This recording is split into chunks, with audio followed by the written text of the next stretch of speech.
The Woman in the Yard is one of those movies where I think the critical reception is a lot harsher than I think it should be.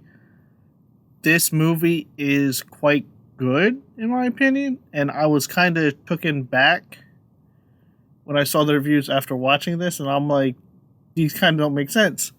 So that's what we're going to talk about today: The Woman in the Yard.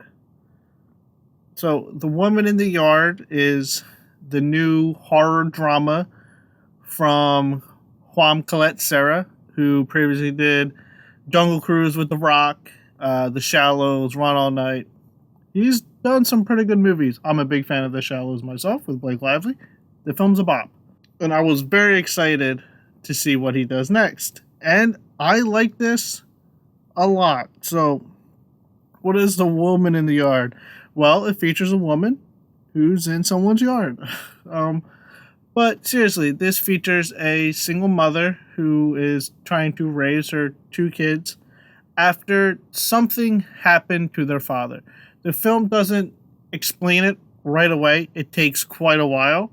And she's just struggling to basically understand them, help them grieve, help them move forward from whatever happened to their father.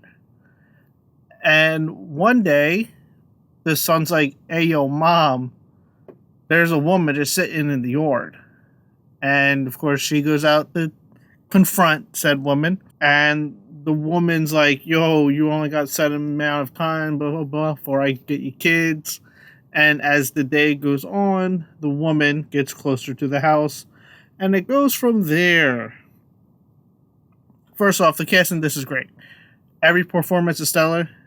The female lead, the kids, both female leads, I should say, because the woman in the yard, I think, is a lead character because she's in this quite a lot. And she has a hefty amount of dialogue, and it really works. But my favorite thing in this is the use of shadows and mirrors. Especially if you're not paying attention, you'll miss a lot of the creepiness, the eeriness. Like when I was skimming through the movie for like review footage, there's a shot where someone is standing in a doorway and they're talking, and you see their reflection in the mirror. And I didn't notice this at the time, but the characters speaking and moving, all the normal stuff, but their reflection is standing completely still and has this like very haunting, creeping, let's say, face. And it's actually really unsettling. And I didn't catch it on my first watch. And I noticed there's more of that stuff throughout the movie. And I'm like, this gives me a reason to rewatch it because I need to focus more on the background and the little aspects. So the mirrors and the shadows play a big part of one, building character and building suspense and building scares. It's really great stuff. And this has some insane frames and camera movements. It's visually a very, very, very good looking movie. And because it's good looking, it leads to some pretty good scares. I want to call it like the scariest movie of the year. I wouldn't even call it scary particularly, but it does have some good spooks.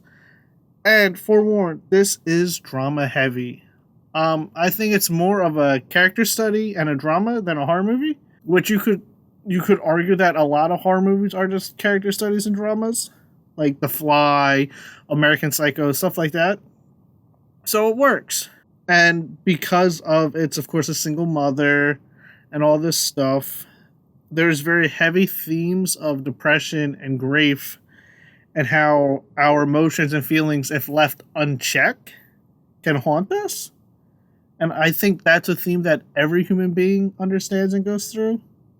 And I know it's a little cheesy because lately horror has been like all about like themes of like grief and depression and how anxiety can overtake us. It's an odd time in horror where that's the core theme in most of them. But yeah, I like this a lot. I like pretty much everything about it.